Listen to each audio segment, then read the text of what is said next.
minus the music, without a doubt, it's the Cronkite Show in social media history. I want to welcome you to the War Zone. I got my man in the building, Donovan Sadiq. I got the Queen. She's a look like a van driver today, Demetra K. And I got the money man, Walter, in the building. And tonight, my man gonna go real deep in to try to help you get some pointers on how to repair your credit.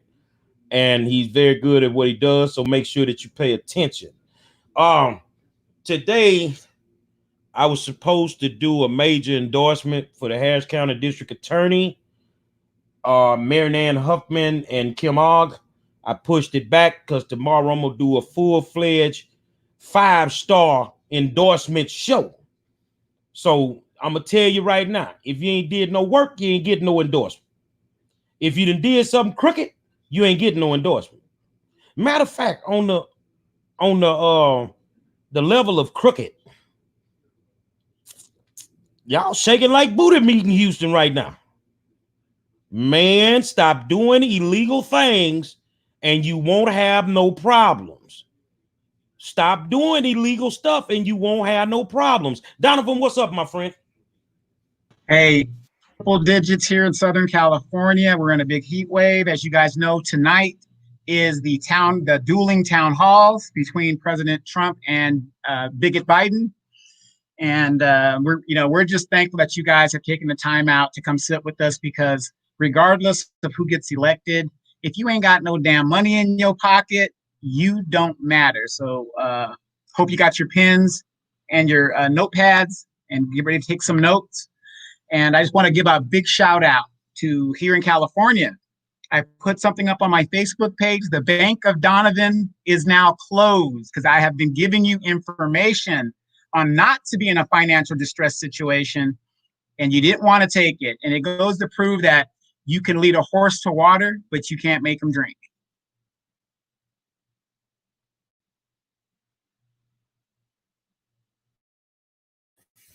Miss K, how you doing? Look like you're on a road trip.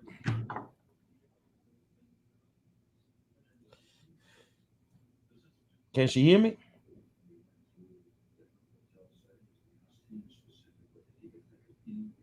We can't hear you. Yeah. Oh, I didn't know if that was near you guys that was frozen. I'm driving, so forgive me if I go in and out. How's my reception? So you look like you're on a road trip. Is you headed to the land of the trio? I don't know.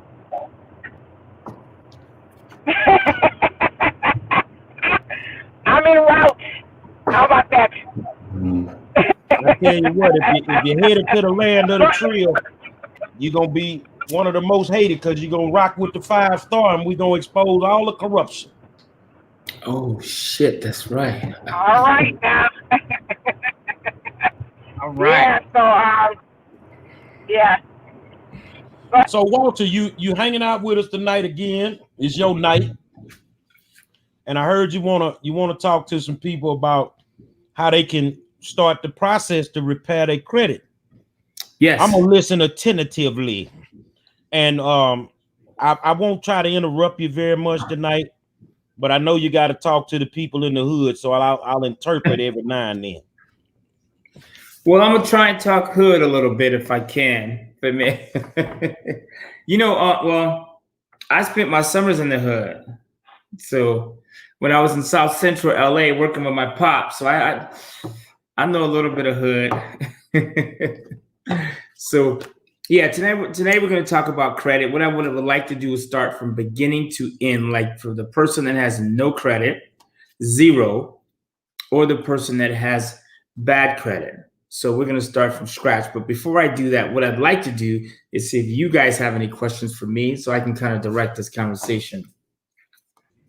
Now, I don't really have no questions. So what he just said to y'all, if you can't get a small jewelry store account for like a $50 ring, you need to take some notes. Yeah. Well, and actually, so that brings me to my point. So let's assume that your credit score is zero, right? Because you need to, generally you need to get started. So in the beginning, you have nothing. So you brought up the jewelry store. Believe it or not, that's actually one of the easiest places to qualify. The problem with the jewelry loans is the rate is high as hell. So, you could pay 25, 30, 35. Some of these, I've seen some of these, anyways, you get the point, right? So sometimes when you're going to start credit, some of these really high interest, interest rate environments, they will give you credit to let you build, but because they're willing to take a risk. I mean, if you borrow $1,000 and your interest rate is 39%, they're going to charge you $390 per year on that $1,000 that you borrowed. I mean, so geez, who wouldn't loan you money at 39%?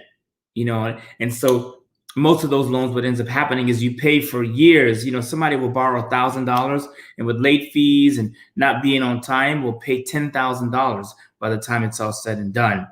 So some of these companies they're okay loaning you the money because they know they're going to get 5-10 times their money, right? So, but that is one way to start. Now, what I would do if it were me is I would do, first of all, you could Google secured credit cards, right? So, and I'm gonna take notes like I'm in class, right? So you can Google secured credit cards, and what's going to happen is you're going to get a list of, you're going to get a list, and what it's going to show is going to show like First Premier, it's going to show Orchard Bank, and you're going to see Capital One, Citigroup. You're going to see some of the major banks.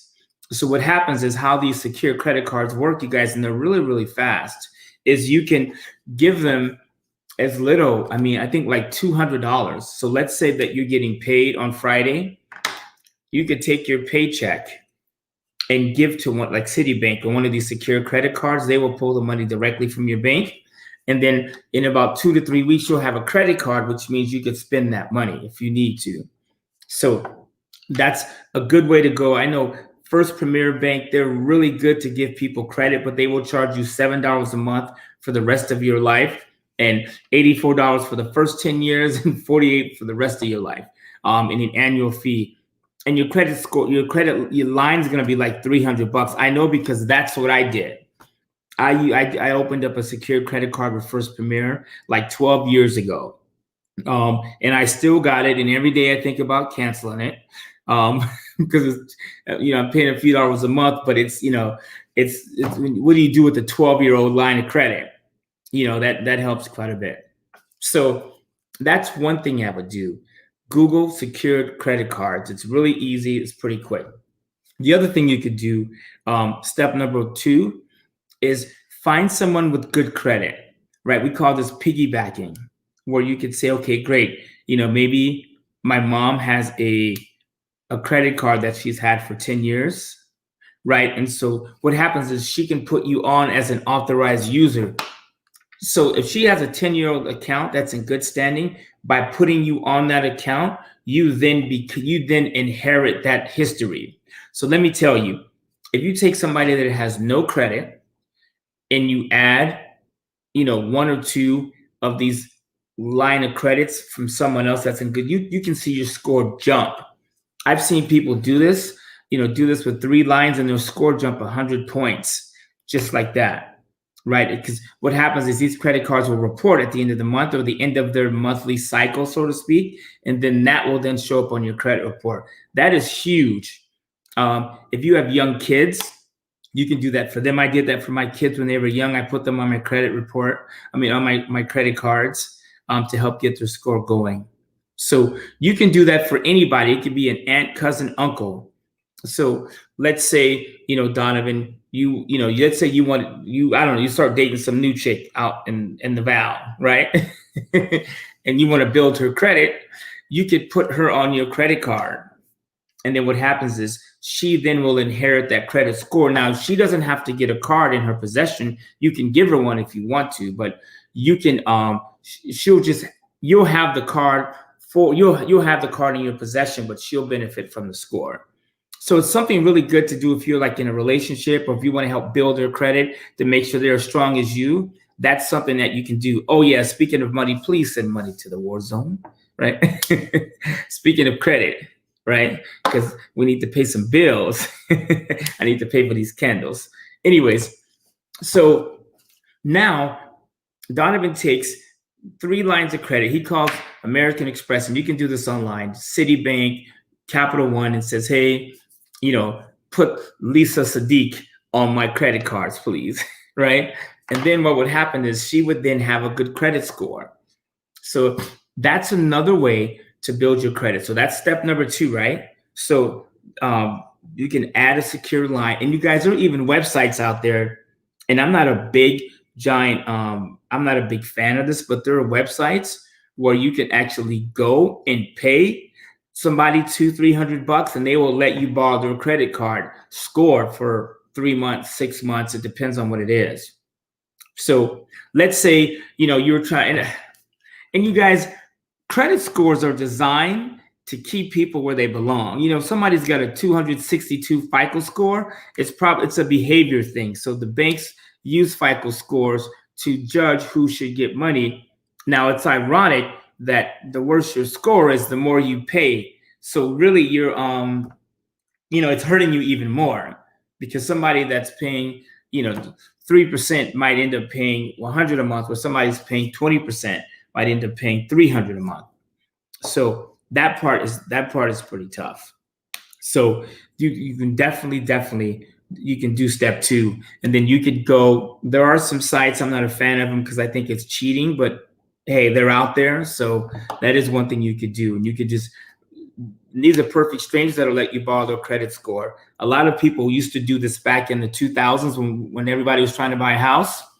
They would just go on. Matter of fact, people would sell, and I still see this on social media, or people talking about, hey, I can get you trade lines, or I can get you line of credits on your score, and that's what they're talking about. So they might loan you their credit scores or put you on their card for 3 to 6 months, and then once you get that mortgage or the loan that you want, then they'll take you off, and then you could build your own score. So that's one way of going about it too. It's not a really legal way, but it is a way that people do it. So, all right. So step number 1, secure credit card. Step number 2 is having someone add you onto the line of credit. Now, for those of you that have bad credit, or maybe you have collections, because things come up and things happen. So let me explain how credit works when it comes to a card that goes to collection, if that makes sense, right? So yes, April, the authorized user, that's the bomb. So what happens is, let's say you're paying on the credit card, and then if you're late 30 days, it will kill your score. 60 days will annihilate it. 90, 120 will just wipe it out. So what happens is, if you don't pay that card, they keep reporting 120, 120, 120. You don't want that. So if you're, hey, good job, Denise, send me a message. So what ends up happening is when you don't pay that card, they will keep hitting your score over and over and over. So what we tell people is, if you're in a position where you're not going to be able to pay your credit cards, or you're going to not pay your bills, then call them and shut the account. Because if you're late a bunch of times, they're going to close it anyways. Call them and settle right then. So versus me being late 6 times in a row, it's better just to call and say, you know what, I lost my job. I can't pay this. I need to close the account and settle right now. I just did that with a client of mine, where she was just going to, they have these debt consolidation companies, and I tell people, don't really mess with those if you don't have to. So what they were going to do is take her, let's just say it was $10,000, and they were going to take this consolidation company, and then they were going to negotiate with the other company. And they generally do this over 6 months, a year. I've seen it go on 2 years, and all that time they're not paying the credit card while they're negotiating. So your score is getting hit. And then what they do is they turn around and they negotiate it for like 30 to 50%. You can do that right away. You know what I'm saying? So what happens is you can call the credit card company and say, I'm not going to be able to pay it. I need to settle this. Now, what they're going to do is tell you no. A lot of times they say you have to be 60 days late to be able to settle. That is the front line. But what you can do, and I just did this for someone, is I called back 4 or 5 times and asked to speak to a manager. And then what happens is they ultimately let me settle the account for this client. So what she did is she went from, having 60, 90, 120 to just freezing the account and settling it right off the bat. So it was paid off. You know what I'm saying? So want to make sure that you're not inheriting lates. You're better just to settle it, shut it down. That's number 3, right? So we're just gonna say, shut it down. That makes sense. It's kind of like some people, what happens is they will let their credit cards run. Like if they lose their job, like people file bankruptcy, which I think is a horrible, horrible idea if you don't have to. And I see what am I saying? I see all these bankruptcy people. They'll say, oh, file bankruptcy. Hey, you guys, if you don't have a tremendous debt, and here's what I mean. If you owe $10,000, don't file bankruptcy. Don't file bankruptcy on $20,000. Because here's what's going to happen is that bankruptcies, like when you go to fill out an application, the question is, have you ever filed for bankruptcy? Ever. Even though it falls off your credit report, the word is ever. So when you go to get jobs, life insurance, health insurance, they figure somebody that is in financial trouble is more likely to take their life or hurt themselves. So even life insurance companies and health insurance companies, auto insurance companies run your credit. You can't get your gas or your cable turned on without them running your credit score. So what you want to do is, let's say things are bad and let's say you're going to file bankruptcy, do it right now. And here's what I mean. So I said that I'm not a fan of bankruptcy, but if it's going to be where you're going to do it, then file it right away. Don't take a late on the credit report. It's better just to file bankruptcy and freeze everything. And then what happens is you don't get those lates on your report. So somebody that has a bankruptcy but no credit lates will have a better score more likely than somebody with no bankruptcy but with like 4 accounts with 120-day lates. Do you understand? So, and then what happens when you file bankruptcy, the banks will generally, they know that you can't file bankruptcy for a while. So what happens is it's weird, they will give you more credit because they know that you can't file for a long time. Now, I'm not saying to file bankruptcy. I'm saying if you think you're going to end up there, then just do it right now. Don't let your credit score get hit a bunch of time with the lates. That's a good time to wipe out your score. So don't be late. Another thing when it comes to, so we're talking about building your credit, right? So let's assume that you have collections. What I tell people to do is take your collections account. I just looked at someone's credit report and she had maybe like 5 to 7 collections. And so I went over her credit report and I said, here's what I want you to do. Take the small collections first, right? So she had one that was like $70. You guys, sometimes you'll have a collection on your account for like $50 for a medical bill. That is being out. So if you have a $50 medical bill, then those you could just pay off, right? Because what happens is when you pay off those collections, they will improve your score.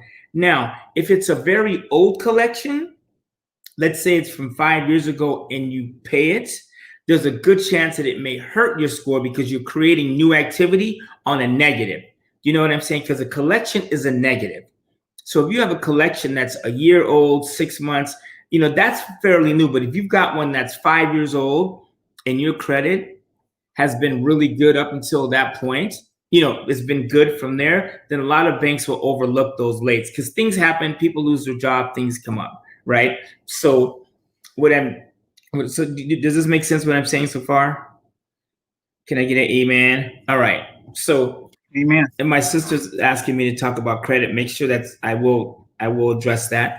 So when these collections, what I would do is I would take the small ones. So let's say you had 10 collections, right? And let's say 5 of them were $200. So 5 collections times $200 is $1,000. What you could do is you could go to them and say, hey, I'm going to give you 40% on this debt, and I'm going to give it to you right now. And what I normally do if I'm on the phone, okay, Shannon, we could talk about that as far as doubling payments. There's generally other ways to go about that, but we can, I'll write that down in my notes, doubling payments, because some people will do that. So anyways, so if you have those collections, you can settle them. So if you have 5 little $200 ones, that's $1,000, settle them, that's $400. What it will show on your credit report is settled in full. That's what you want. is settled in full, which means it's done. And then what happens, you guys, is it stops reporting on your credit report on a monthly basis. The other thing what's going to happen is because now you have these people that dispute credit, and they'll, these credit card companies, they have to follow the law, and a lot of times they don't. So certain disputes can get them removed. So with that being said, you can, if they've already been paid, chances are they're not going to want to keep paying, because they have to pay to maintain that stuff. So if you've paid it off, chances are when they get the letter saying, oh, they disputed, they made this, there's a better chance that they would leave it alone because you've already paid it off, and it doesn't do them any good to keep fighting you, especially when they've already got their money, right? And then especially paying off new collections, you will see your score. You will see your score increase. I just did this for another client, and we paid off a collection. It was a small one, and her score jumped like 30 points. Now, I don't really understand all the bureaus. I don't think anyone does, even the people that work there. But so sometimes you'll pay off a little collection and your score jump 30 points. Sometimes it'll move 5. There's just so many moving parts when it comes to collections. So when it comes to those collections that are new, pay them off. The old collections, you guys, like if you have a collection from 7 or 8, first of all, they only stay on your score on your report for 7 years. Right. So some of these guys, what they'll do is they'll sell it to another person. And then what they'll do is they'll try and re-report it. That's illegal, but they'll do it. So what happens is what they'll say is, oh, you have a debt from 10 years ago. Well, okay, the rule says 7 years. But what some people will do is start negotiating and start making payments on that old credit card, and then you start all over. Am I right, Donovan? Absolutely. Absolutely. That's the trick. So you want to be careful of old debts, because what happens is when you pay something, when you create activity, it starts to clock over. Don't do that. If it's 5 years old, leave it alone for the most part, as long as you have good credit, moving forward. What's up, Jeff? So you paid off 3 years. I heard that. Never pay on an old debt. That's right. So that way you can, I know it sucks to see, but focus on building your current credit. So, and I'm gonna go through, or maybe Donovan, you can help me with some of these comments. Here's the other thing, you guys. Do not, Denise, I'm trying to read your comment. That's it. I canceled, transferred. Okay. Here's what I want to say is, do not close a good account. Don't close it. Here's what I mean by that. Sometimes when people say, oh, I paid off my credit card and I closed it. Don't do that. That's going to hurt your score.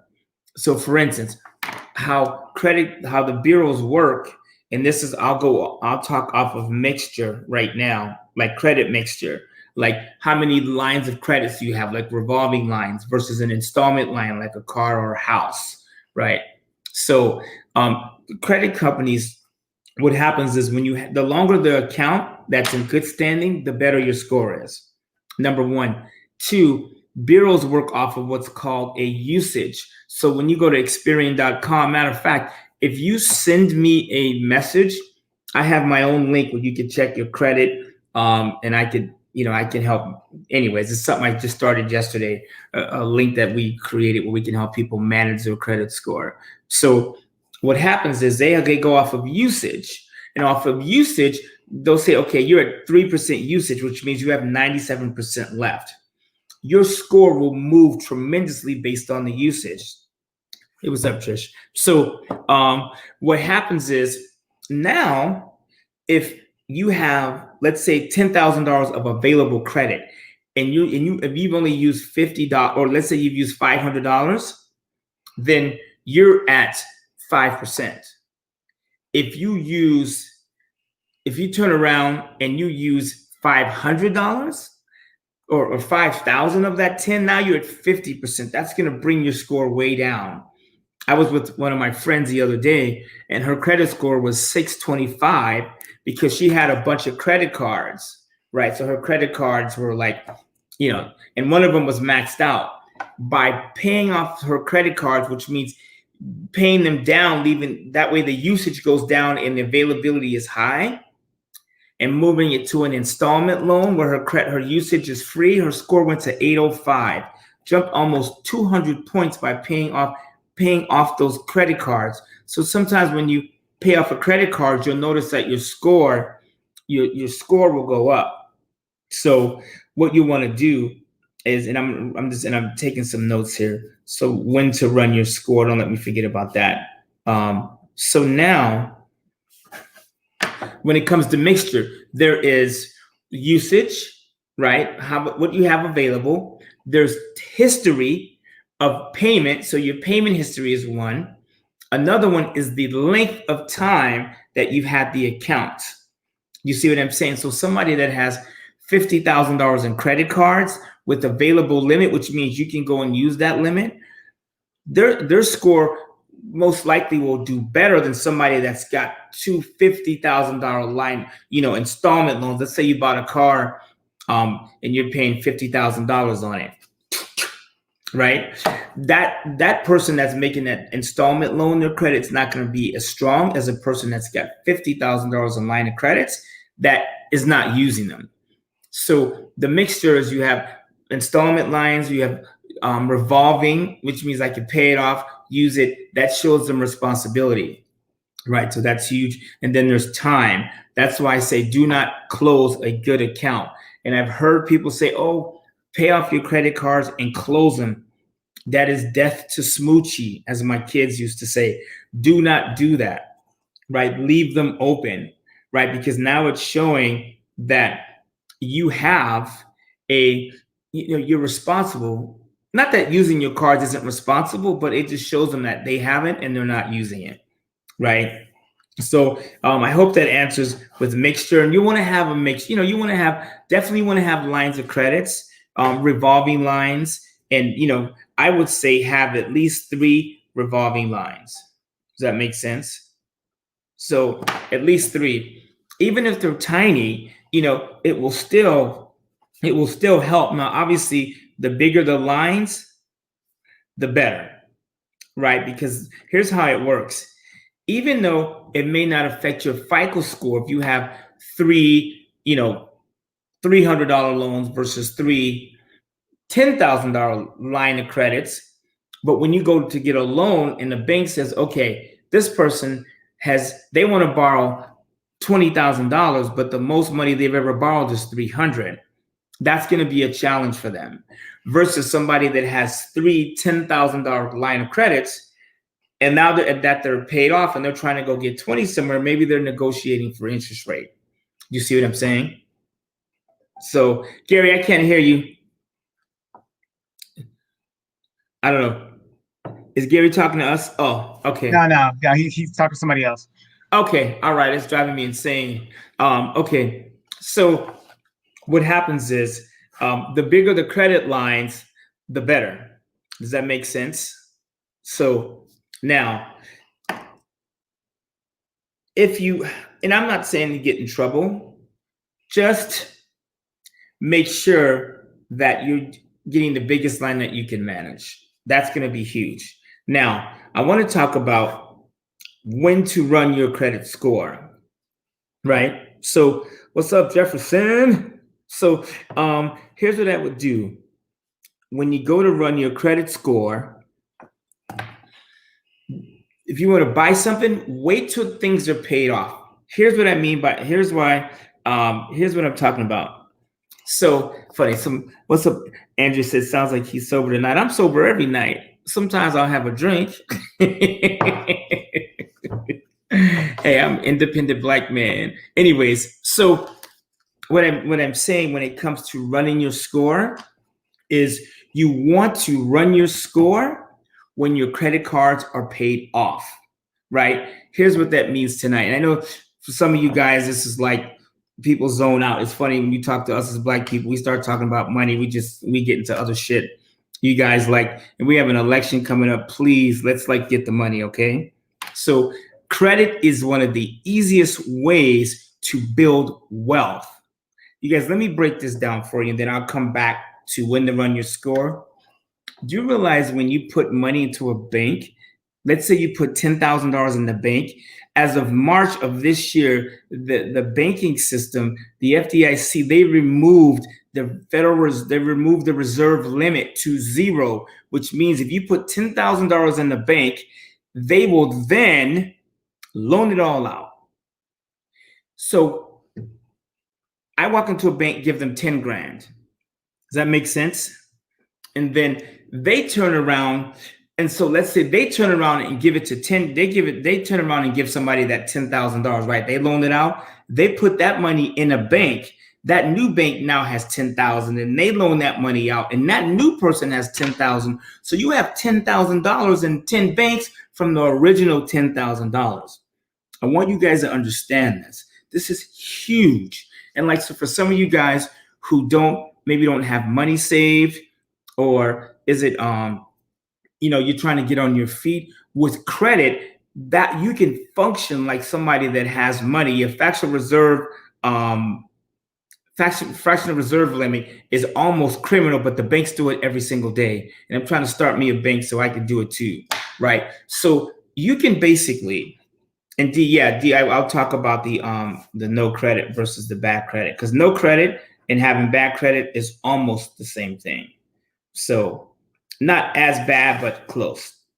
So with you guys with credit, you could literally walk into, so I'm gonna give you the math. You can you can use your credit card. Let's say you get 0% or 3% interest. You can literally take that credit card, go buy, you guys, this is what major corporations and banks do. They borrow money from you or from a bank, and they turn around and they buy something where they could keep the spread.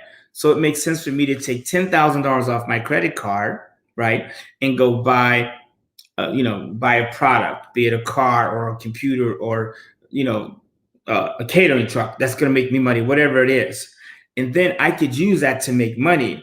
So if I use that $10,000 and I start buying stuff and I'm flipping it, and let's say I flip something in once a month from the $10,000 that I borrowed, let's say I make $3,000 a month from just flipping it. You guys, the interest rate on a $10,000 credit card at 3% is $300 a year. That's $25 a month for something that's allowing you to make $2,000-$3,000 a month. That's how banks work. So what I'm telling you guys is I can't believe I'm gonna say this, but I'm gonna say it, is, and Kirby, you were right, the insurance companies do this all day long. You guys pay your insurance premiums, they turn around and loan that money out for people to buy houses, cars, commercial real estate. It's what they do. That's why insurance companies are the strongest companies in the world financially. So anyways, going back to what I'm saying, you guys, you could be sitting here tonight with no money. So some of you guys sitting out there, you say, I don't have any money. You don't need it. What you need is decent credit. You could go to a credit card, borrow money, literally. You want to hear something crazy? I just learned this for a commercial build, not a commercial, but for a resort that we're building out in the desert, is you can take from a credit card, use that to make a down payment on a piece of land. They will give you a 40% down payment, which means you put down 40%, they will loan you the other 60%. Does this make sense? So you borrow the down payment from a credit card. You then borrow the rest from a bank, the other 60%, and you own that land. Now but you're making payments to two people, but you have the land. Do you see what I'm saying? You guys, out where I'm at in California, people are, and when I say people, I mean me being one of them, is they are putting RVs on vacant lots. Where I'm at in California, you can buy a lot for $10,000, $15,000, park 2 RVs on it, and charge people $100 a night. People are doing it. They're taking their homes, these land, they'll put a little shack on it and they'll put 2 RVs on it. They'll spend $2,000-$3,000 on a septic tank, and you know what I'm saying? And they will charge $100, $200 a night. So I want you to think about this for a second. If I went and bought a piece of land, some of you guys have land, your family have land. I hear you guys. So I got land in Mississippi. I got land in Texas. I got land in Texarkana. I got land in California. You could put a structure on that lot and rent it out. There are people that want to go in the middle of nowhere in the desert and spend $200, $100 a night to stay in your RV. You understand what I'm saying? So I use my credit card. I make the down payment. The bank loans me the rest. I make payments to the bank, to my credit card. I get these 2 old raggedy RVs, and I have people stay in them. And the money they pay me to stay in my RVs pays both of my banks, and I keep the spread. That's how you build wealth in this country. And I've been investing in been a financial planner a long time, but I'm 50. I'll be 51 in December, and I just stepped up my game as far as investing in real estate and using my credit and leverage. I'm going all out. Not to the point where I'm, like the crash, but like you can go all out. You know what I'm saying? With structure. That's all I'm saying, right? And you guys, scared money don't make money. Period. That's all I'm trying to say. Like I hear people, we as Black people especially say, "Well, I don't know about that." That's insane. Now, yeah, are you going to get hurt sometimes? Are you going to make mistakes? Hell yes. But like me, those of you that know me know I lost millions of dollars in real estate. The first time I ever got involved in real estate, I lost millions of dollars, right? And so I learned from that. And so now all the stuff that I've learned, I'm now using that. It's coming back to me like, okay, like right now we have a housing shortage for real estate. People are trying to buy homes, right? But everyone's saying, oh, the real estate market is so hot right now. The prices are going up. You guys, it's not because the market is hot. It's because people aren't selling, and they're not selling because they're staying in their house for free for a 12-month moratorium. So why would I sell my house when I'm living here for free for 12 months? That's why the real estate market is tight, because people aren't selling. When the moratorium is up, then I expect to see people selling. There's supply and demand. Right now there's demand but no supply, right? So when the supply comes on, the demand is there, the prices go down. Supply and demand move in opposite directions. So this is something that you want to think about. For those of you right now who are breaking your neck to buy a house, and I got to get me a house right now, pump your brakes. Just what I tell people is just step back.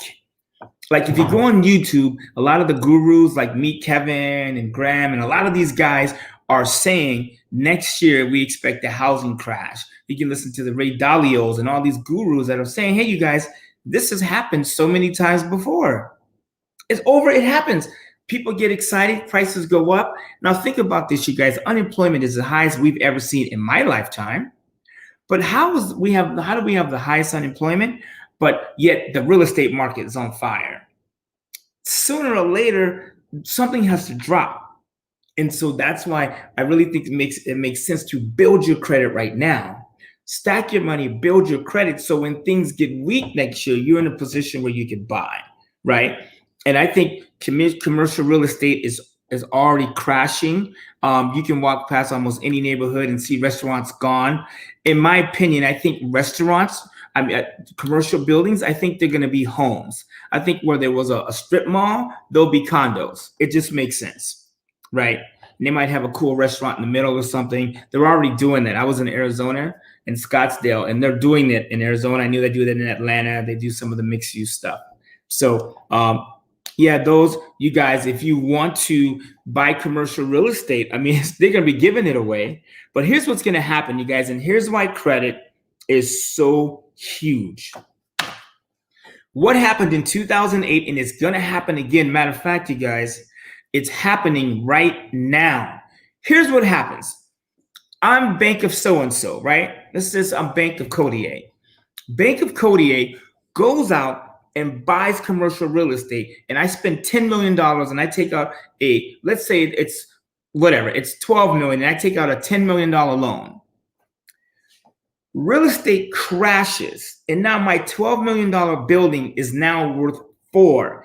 Do you know what Codier Capital does? Is we walk away from that debt, or we consolidate it, or we file bankruptcy, or we restructure the debt. And then what we do is we restructure the debt for the current value of the property, or we sell it to our homeboy or to another company. They buy it at $4 million. Does that make sense? And what we do is we just switch corporation names, move some things around, and we own, like my boy did this in his house in Rancho. He spent $2 million and the market crashed. And his mother-in-law went back and paid $1 million for the same house. It's just but you have to have credit to do these things. Do you understand what I'm saying? And you guys, here's Donovan. Stop talking about flight, man. You just got me distracted. I love, and then like flying an airplane. That's cool, right? So, anyways, you guys, when it comes to credit, right now you can build your credit. You don't need a bunch of money, and you guys, somebody is going to lose on not every deal, but on a deal like that, somebody is losing. But you guys, wouldn't it be cool for Black people, people of color, to stop losing? Like, how many times are we going to be on the losing end? Oh, Black people, we get the short end of the stick. No, we don't. We grab the short end of the stick. In the 60s, we got the short end of the stick. In the 70s and maybe even the 80s, we got the short end of the stick. But in the 90s and the 2000s, they gave people of color, all races, they gave them loans. Yes, some of our interest rates were worse. I agree with that. That was a jacked up stick. But like now, those days are gone. They're not giving Black people or people of color higher rates. They can't do that anymore. We got full disclosure, right? So now you can literally turn around and you could buy some of these things with no credit. So what do? You start by building your credit. Build your credit, and then a bank will give you money that doesn't belong to you, and you could buy stuff with it. And then you can take that, and then you can, like our whole RV scenario, those of you guys who have land out in the middle of nowhere, do you realize that people are driving or flying to these remote locations to stay in an Airstream and pay $300 a night you can buy an RV for $4,000 or $5,000, a recreational vehicle, right? And it's insane. And you could park it on a piece of land. Long as you have a water source, and some of these things will hold 30, 40, 50 gallons, enough for a night or two, right? And you can rent out this RV for $100, $200 a night. You guys think about this. If you had a piece of land and you rented out an RV, and let's say it was $200 a night for 4 people, let's say, and you did that 5 times, that's $1,000 for the month. Do you understand what I'm saying? That is the equivalent of a $250,000 house payment. $1,000 a month will get you in about a $250,000 house. So I want you to think about building your credit, and then from there you can go and you could buy other things.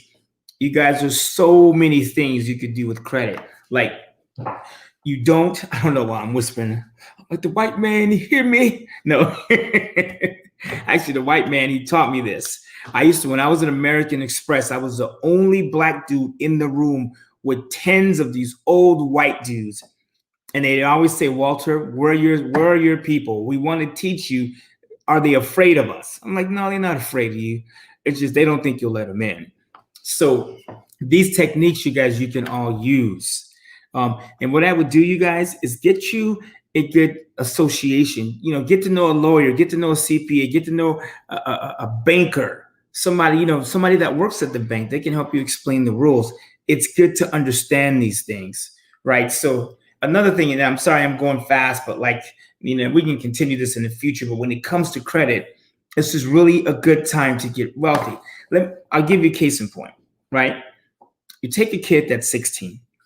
You put him on your credit report. You put his credit cards. You put him on your credit cards. Don't go on his, you guys. That's ratchet. He goes on yours. He gets 18. He has 2 years of phenomenal credit.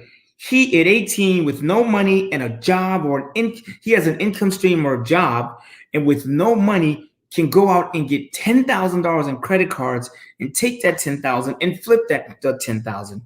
You can buy anything, right? Cars, you can buy. I mean, this lighter I paid $30 for it. I promise you, a Chinese dude made it for $2, right? So we can buy lighters. I see, Gary, you smoke. Maybe I can sell you a lighter. Man, we got 25 lighters on our dresser. Yes, sir. You're right. So that's what I'm talking about, you guys. There's so much money out there. In April, let me address Your let me address, Donovan, when you fly me too, man, I could be your co-pilot. You just take off and land, I'll do the rest. I can bank, I can't land yet. So, but you guys, the banks are tightening up the lending, yes, but really all they're doing, you guys, is they're giving it to people that deserve it. Back in the 2000s, they were giving the dude that made $4 an hour a $500,000 loan because he did a stated income loan and stated asset, right? Those days are over. All banks are doing now is they want, like, you guys think about this. The debt to income ratio to buy a house is like 45%. What that means, if all of your bills are more than 45% of your gross income, you will have trouble qualifying, right? So if your car payment's $500, right? Well, let's say your car payment is $1,000 in your household. Well, at 45% debt to income ratio, you've already used like $2,200 of income, because 22 by 45 is about $1,000. Does that make sense? So when you look at debt to income, you want to make sure that your bills are low, because banks, what they don't want you to do is have 45% of your income going to your debts. Can I ask you guys a question? Why in the hell would you have half of your income going to debt anyways? Now, I know we've done it. I've done it in the past. But now that you know, get rid of it. You guys, I'm telling you, some of you guys are 2 years from having wealth and phenomenal credit scores. Here's what I mean when I say 2 years, right? Because some of you guys out there, I sound like Medea. Some of you guys are leveraged to the hill, right? You have all this debt and you have these card payments and you have these things that aren't going to serve you. But you're going to continue paying on them. What I would do if I was, and you have to do this, you have to move though. I would say, you know what? I'm done. I'm going to settle with you guys. I'm going to get my life back. Your score is going to suffer. You're going to get hit from the left and the right, from the side to side. But what happens is, if you then, while you just say I'm done, you then take your income and you go get secured credit cards. So now while your old credit is being repaired, you can build new credit. So then in a couple years, because they like to look 24 months back, your score will be improving by the new lines of credit. It's easier to go to a bank and say, I lost my job. It was the COVID, right? Or the Corona. I was going to say the Corona. COVID-19, whatever it is, right? So you can do, and right now, you guys, I'm telling you, I already hear corporations using COVID as an excuse. I want to say it's a Cheesecake Factory. I think it's Cheesecake Factory. Stop paying their rent in California. You guys, Cheesecake Factory is a major corporation with billions of dollars. They stopped paying their rent. Why? Because they reserve their capital. The airlines just laid off 30-something thousand people. They are not paying their responsibility. They are falling short on their bills, so they're cutting those people loose. You guys, you can do the same thing, but if you're going to do that, you're going to have to build at the same time. And you guys, what I want you to stop doing, because building wealth and getting going, a lot of it has to do with behavior. And here's what I mean by this is you have to do things a certain way with money. Like sometimes it's nice to be, and I know once I built my credit back up from losing all the money, and, my sister would tell you, I was like, we were roommates for a few minutes, back in the days. Once I built my credit up, I tried not to be tempted to go out and do things like go and, get big car payments or go get a house I couldn't afford. So I said, I'm going to build my credit and I'm going to save some money and I'm going to get going. So you guys, no matter where you are today, you can build your credit. Here's another thing I want to talk about. And let me make sure. Oh, here's what I wanted to address. When you guys are doubling down on payments, here's what I would do. I hear some people say, well, double down on the highest interest rate. Yeah, that will save you money. But what I tell people to do is get rid of the small ones first. If you have 4 credit cards, one's 50 a month, one's 100, one's 200, one's 500. By getting rid of, let's back it up. Let's say one is you owe 500, 1,000, 2,005. Paying off that $500 one is going to give you confidence and going to give you an accomplishment. Then you go to the next one. So if you were paying $30 a month on the small one, now you have $30 a month to add to the next one. You see what I'm saying? And then you can snowball it. And before you know it, now you got 4 payments attacking the big debt. Does that make sense? So you want to do it that way. Now, and sometimes you guys, it costs money to be the boss. Here's what I mean by that. And we have to stop being afraid. Like I hear, and like I see, sometimes I see in the comments, and I understand, we have fear, but you guys, you have to let that stuff go. Like right now, like as we sit here, like, and I know Joe Biden and Donald Trump are on, and a lot of my friends are like, oh, I'm watching Joe Biden tonight, and that's cool. But I'm like, he's on YouTube. I'm gonna watch that dude. I'll go watch it later while I'm making dinner or something.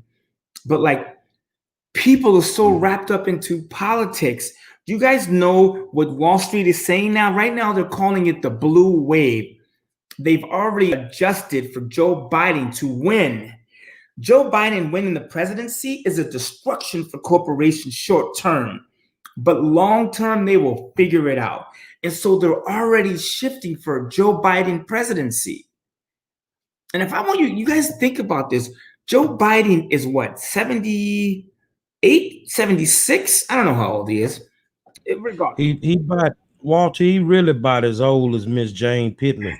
Right? Yeah, he up there. He's old. Up there with his Aunt Jemima's cousin, right? Yeah. So he's 78. He's 78. You guys, and nothing wrong with his age, right? Because he'll probably live to be 100. But do you realize how close we are to having a female Black president? This is what is freaking people out. Is they know Joe is 78. He's already had strokes and he's already stuttering and forgetting stuff. There are a lot of people going, we are about to have a Black female president. I want you to think about that for a second, right? We'll have it in regards to what you think about Kamala. I'm not a fan of any of them, but hey, the point I'm making is Wall Street's already getting ready. And you keep hearing them talk about the V-shaped recovery. You guys, there's no V-shaped recovery for everyday people like us, unless we're in the markets. The V-shaped recovery is for the people that have the money, the skin in the game, and especially the technology companies. So the V-shaped recovery, when they come and say we're in a V-shape, we're not in a V-shape. Some of us are still laying on the ground financially. Some of us are out without jobs and have lost everything. So, but what you can do is you can spend this time to start moving. You guys, it doesn't matter who wins. There are people that are going to get well. There are people right now that have no money, no credit, that in 4 years will be millionaires or will have an income of a millionaire. And here's what I want to say about being a millionaire. Let me give it to you this way. It's a K-shaped recovery, right? It's like, help me. So here's how you become a millionaire, right? Here's how you become a millionaire soon. If you have $1 million, if I give you $1 million and you invest that money, what could you get today, Donovan? Like, right? What could you got $1 million and you invest it? What could you get on it? Rate of return? Yeah, depends on what you invest in. Annuities. I don't know. And so you put in an annuity, which is a shitty investment for a young person, unless they're ultra conservative. Money in the bank is death to smoochie unless you're using it for reserves. Let's say you could get 3% on your money, right? Right, April, you're closer to the truth. There's 0.0000000.1, but then the bank loans it back to you at, or your kids or your family at 12%. It's so madness. So, anyways, if I gave you $1 million and you gave me a 3% rate of return, that is $30,000 a year, right? 1 million at 3%. It's $30,000 in my pocket. That's $2,500 a month. Then you pay tax, right? Unless you're Donald Trump. But let's say that you aren't Donald Trump and you pay tax. You might end up with $2,200. And if you have other incomes, and so what's going to happen is you might end up with 2,000 of that. You guys, if you had $1 million at 3% after tax, you will have $2,000 a month coming through your door. Do you realize some of you guys, instead of focusing on, the amount of money, what you need to do is focus on the income? Because if you have $1 million in the bank, you can't spend it on lettuce or groceries. You have to convert that, and you convert cash flow. So here's what I'm saying for some of you guys that have the ability to buy into businesses. I don't care what it is. If you start, like I have my Cornucopia membership, even though I'm doing a lot of the work, it's still residual because it's building. A lot of people are getting into network marketing, and I'm not talking about the susu, right? I'm talking about stuff with real products, right?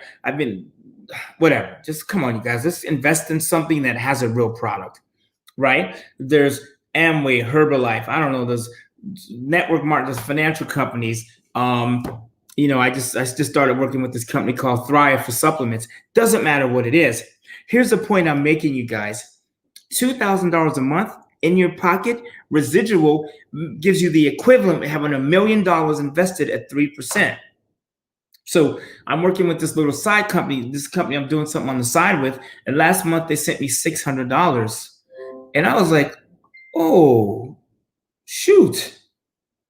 So if I added $1,400 a month to that, and it came to me on a residual basis, that would make me the equivalent of being a millionaire on paper, which is $2,000 a month in residual income.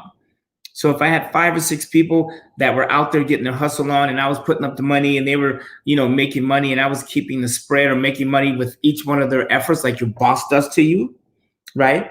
And I could make $2,000, that would make me a millionaire on paper, right? So that's kind of where you want to be. You don't have to have that much money, $1 million, but you can have $2,000, $3,000 a month coming through the door, residually where it just comes. Then you have the benefit of the same effect of being a millionaire. So what some of you guys need to do is work on that. And how do you do that? Build your credit so you can go start things and buy things. Does that make sense? That will give you the ability to get a residual income. So cool, you guys. I am about done. I know we've been here for an hour. I'm going to wrap up my part. Is there any questions? The stock market, here's what I'm doing with that. I'm still buying my stock options for March and June of next year. I like JP Morgan, some of the banks. I'm still doing that. The vaccine, I don't know what's going on, but if something's not happening by March or June, I'm moving to Mexico anyway, so it won't matter. I mean, the vaccine is cool. I mean, all they got to do is go to the store and get some Clorox. That's what Trump told them. Right. So, but you guys, the good news is they're coming out with treatments too, things that can help you when you get it. And I think we need to keep focusing on that too. So whatever it is, you guys, just put money somewhere. Yeah, you're going to lose money sometimes. I've lost money. That's how you learn. George Clooney, one of my favorite actors, says, I learn from losing. When I win, I don't really learn anything. It's when I lose, I win. Last thing I'll say, and this is something I want you guys to think about. Your kids are in school, right? You need to be teaching them this stuff. In school, if your kid gets 5 out of 10 right, he gets an F. He is a failure. They call him a dunce. They call him a loser in school. He sits off in the goof off row.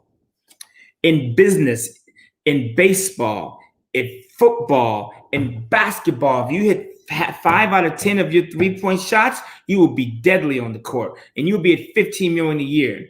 If they knew every time you came to the court, half of those 3-point shots were going in, you'd have 3 people on you, right? In baseball, if you hit, first of all, I've never heard someone in baseball with a 500 batting average. So, but in baseball, if you hit 3 out of 10, 4 out of 10, you are a superstar. But in school, you're an idiot. Here's what I want you guys to think about when you're talking about working with your self-esteem and stuff. You're going to make mistakes. I don't care if you lose. If 9 of your businesses failed, if you have one business, you're going to make it. One of my buddies in music, my boy Bob Francis always says, in the music industry, all you need is one hit, period. I'm closed. Donovan? I'm toast. Yeah, I mean, great tip, as always, on Thursdays. Like I said, I strongly recommend you guys. This is a chance for us to reset. A lot of us, it's just like the general said, and to me, it made perfect sense. We're addicted to poverty. It's almost like we're afraid to succeed. It doesn't matter who gets in that office. The money is the money. Let's get that money. I took a lot of notes tonight. I'm going to be researching some of that stuff because my goal is I want to own my own airplane. And I want to do it economically. And I'm not talking about the prop. I want to get me a Falcon, which is an executive jet. Okay. Come on, man. Yeah, exactly. And to have an airplane costs money. I got to park it. I got to get insurance on it. I got to do the maintenance on it. It's a lot of stuff. So I need a lot of capital coming in. So strongly recommend you guys take these notes and, let's reset and let's get the money. If we have the money, we don't have to worry about who's in office and what's going on in our neighborhoods and stuff. Because guess what? If you got that kind of money in your neighborhood, the police patrol where the rich people live to keep the poor people away. So what you say? Police brutality move. I had to take my notes with my phone because I had to rush in here to get us started. We were already behind. So you see me with my head down, but I'm taking the notes. The thing is words without actions are just wasted thoughts. My man giving you the game. You should listen. You should take notes. Whether you're taking them, writing them down like Donovan, or whether you're typing them into your phone like me, take the notes and do what you need to do. Just want to let y'all know that on October 27th, we pushed it back a week. The Warzone morning show with my good friend Rodney Bingham, comedian Rodney Bingham, who's been on Comic View and the Apollo and different things like that. Comedian Rodney Bingham gonna ride shotgun with me on the show. And then on November 2nd, Love in the Zone. Now I'm gonna be honest with you. I got two intelligent black men sitting up here. Show ain't for everybody. It ain't for everybody. Yeah. And we gonna be as raunchy as we want to be. I just put it to you like this here. Some nights you'd have did better booking 2 live crew in their prime. Because we gonna get loose. And if it ain't for you, it ain't for you. I want to thank all of y'all for tuning in, man. Demetra's on the road, so of course we praying for her to get to wherever she going. My man Donovan tonight, he got to sit the whole show out. Walter coming through every Thursday, man, and just giving you the game, man. A lot of good people coming to the polls, running into me. All that advice y'all gave us is coming out to play right now. It is what it is, man, and that's what we try to do. Just give you some information that you can run with on a daily basis to help you in any capacity of life. And those that sit here every night and they act like they are holier than thou and Walter give you this information every Thursday, shut up when you're broke. That's all I can tell you.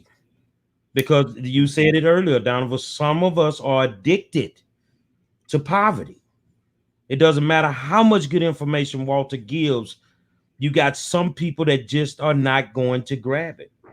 But also remember this, and then I'm going to send you home. You can't take a donkey to the Kentucky Derby either. Until tomorrow night, we'll holler at y'all, man. Peace. Black money.